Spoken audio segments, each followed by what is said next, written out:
Country Superstars, 102.3. Hey, it's the Joe Co. Morning Show. So beautiful weather's here. The heat's got us all headed towards the water, the pool, the lake, even the ocean. And we invited our good friend Melissa Overton from medicaltraining.me to talk with us about drowning. Good morning, Melissa.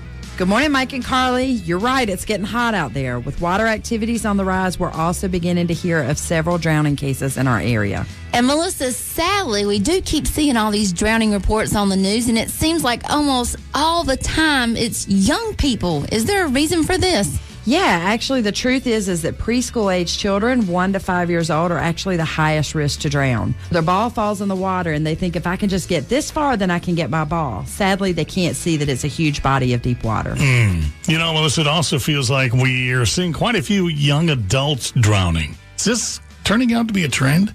Yeah, unfortunately, our second group that's really high for drowning are teens and young adult. Water sports often can come with a good amount of alcohol or mind-altering substance. That liquid courage generates some kind of dangerous situations from us. 80% of all drownings are actually preventable. Even if you're an excellent swimmer, you never know what can happen. You still want to put a life jacket on. Exactly. Melissa, sometimes we hear things like they almost drowned or it was a dry drowning. What exactly is drowning? That's a good question to ask. There's only one definition of drowning. Drowning is a process that causes breathing impairment by submersion in a liquid, right? So that means you had trouble breathing because you got dipped in. Okay, so you said submersion in a liquid. So why in the world did somebody come up with dry drowning?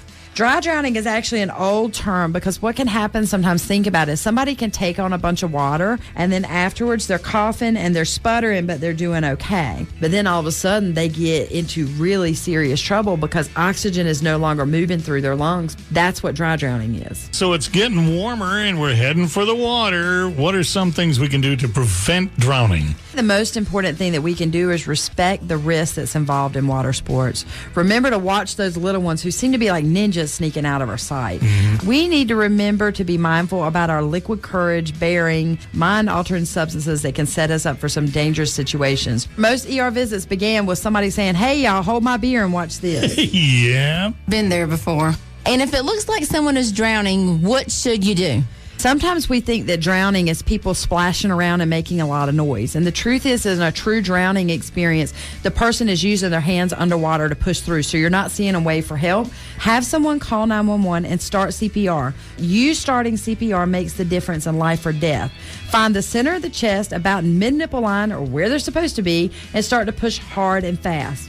With 911 on the line, they're going to coach you and remind you of exactly what to do. Doing not perfect CPR is always better than no CPR at all. Got an idea? If somebody wants to take one of those CPR classes, can you help them out?